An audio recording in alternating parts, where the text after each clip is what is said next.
अक्सर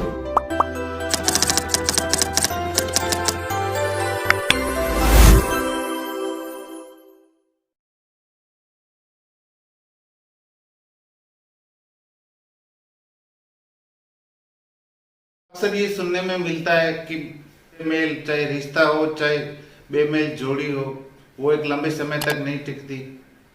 उसकी एक उम्र नहीं होती और कुछ टाइम के बाद चाहे कोई रिश्ता हो या और कुछ हो, कुछ समय के बाद वो खत्म हो जाता है। ऐसी ही आज की एक कहानी है। एक लड़की है जो ऐसे रिश्ते में नहीं रहना चाहती। एक लड़की है जिसकी शादी ऐसे लड़के के साथ करा दी जाती है जिसके साथ वो खुश नहीं है, उसके साथ रहना नहीं चाहती और वो उस रास्ते में बंधना नहीं चाहती। फिर वह लड़की एक ऐसा करती है जिसे सुनने के बाद आप लोगों के रोंगटे खड़े हो जाएंगे और वो सुनने के बाद एक एक पल के लिए हंसी भी आएगी, कोई ऐसा भी कुछ कर सकता है। नमस्कार, आदाब, सत श्री अकाल। आज की जो सच्ची घटना है वो राजस्थान बाड़मेर जिले की दोरमीना तहसील की है। एक नवविवाहित जोड़ा जिसकी शादी अभी भी हुई थी, 6 महीने पहले शादी हुई थी। गांव से थोड़ा सा दूर ढाणी में घर था।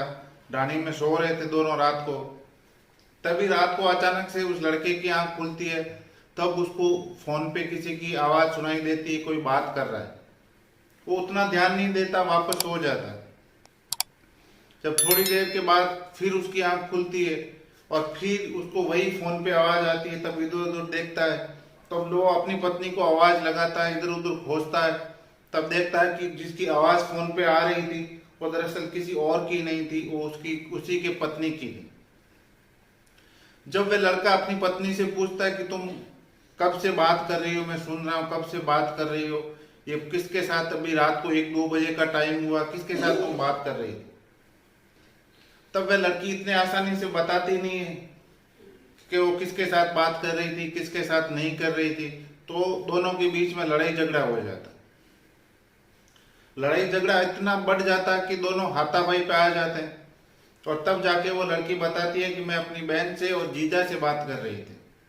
फिर लड़की वो अपने पति से माफी मांगती है, सब कुछ नॉर्मल हो जाता है और सो जाते हैं। सोने के बाद थोड़ी देर के बाद लड़की वापस उठती है, एक ब्लेड लेके आती है और अपने पति का प्राइवेट पार्ट काट देती है।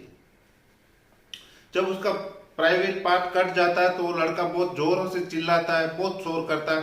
तो आस पड़ोस के लोग और उसके घर वाले सारे लोग वहीं पे इकट्ठा हो जाते हैं और वो दर्द के मारे चिल्ला रहा था, बहुत जोर जोर से आवाजें कर रहा था। तब घर वाले आके देखते हैं उसके साथ क्या हुआ। तब उसको तुरंत अस्पताल लेके जाते हैं और वहां पे उसका इलाज कराते हैं।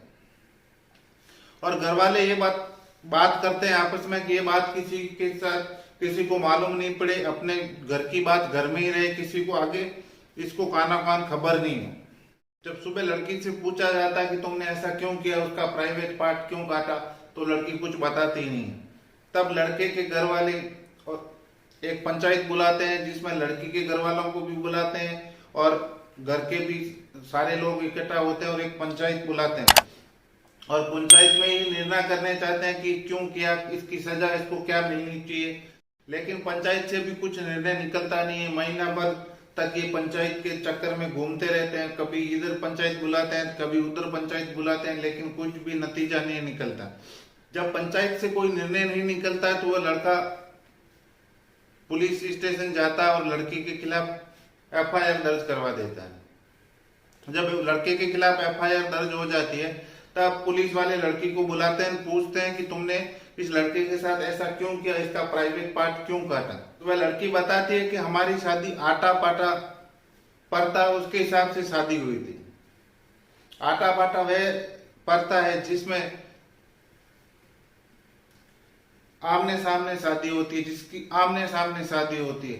सामने वाले भाई बहन की शादी सामने वाले भाई बहन से होती है, या किसी रिश्तेदार का हो या फूफा मामा किसी का भी हो सकता है, लेकिन आमने सामने होती है। जब ये शादी आटा पाटा परता के हिसाब से हुई थी तो उस लड़की को लड़का पसंद नहीं था, वो किसी और को पसंद करती थी, लेकिन मजबूरी में उसको इसके साथ रहना पड़ रहा था। तब वह बताती है कि मेरी उसी रात को मेरी बहन और बहनों से बात हुई थी। उन्होंने बताया कि अगर तुमको इस रिश्ते से आजादी पानी है, इस रिश्ते से छुटकारा पाना है तो हम बताते हैं वैसा करो, अपने पति को नपुंसक घोषित कर दो। और तो अगर तुम्हारे पति को तुमको अगर नपुंसक बनाना है तो इसके लिए उसका प्राइवेट पार्ट काटना पड़ेगा। अगर प्राइवेट पार्ट काट दोगी तो तुम्हारा पति नपुंसक हो जाएगा और इससे तुम्हारा छुटकारा मिल जाएगा। तो वह लड़की उसी हिसाब से करती है जैसा उनका बहन और बहनों बताते हैं। वो लड़के का प्राइवेट पार्ट काट देती है रिश्ते से छुटकारा पाने के लिए। तब पुलिस उसके खिलाफ मुकदमा दर्ज कर लेती है। सामने से लड़की भी उसके के ऊपर ये और लड़के की फैमिली के ऊपर केस दर्ज करा देती है, दहेज उत्पादन का केस दर्ज करा देती है और सामने वो भी केस लगा देते हैं। इस लड़के का जिस हॉस्पिटल में इलाज हुआ था वहां पे पुलिस उससे हॉस्पिटल से भी पूछताछ करती है, उस डॉक्टर से भी पूछती है कि क्या ये लड़का अभी नपुंसक है या उसका कुछ ज्यादा घाव हुआ या क्या हुआ। तब वहां का डॉक्टर बताता है कि घाव ज्यादा नहीं हुआ है, अभी ठीक है, लेकिन इसका भविष्य में आगे कुछ कहा नहीं जा सकता, कुछ भी हो सकता है। अभी दोनों परिवारों की ओर से केस दर्ज करा दिए गए और अभी कानूनी कार्रवाई दोनों परिवारों के ऊपर हो रही है।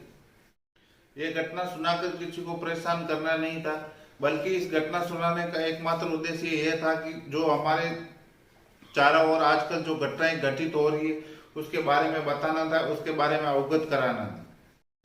अगर आप लोगों को भी ये कहानी अच्छी लगी हो तो प्लीज वीडियो को लाइक करें, शेयर करें और चैनल को सब्सक्राइब करें। थैंक यू, धन्यवाद।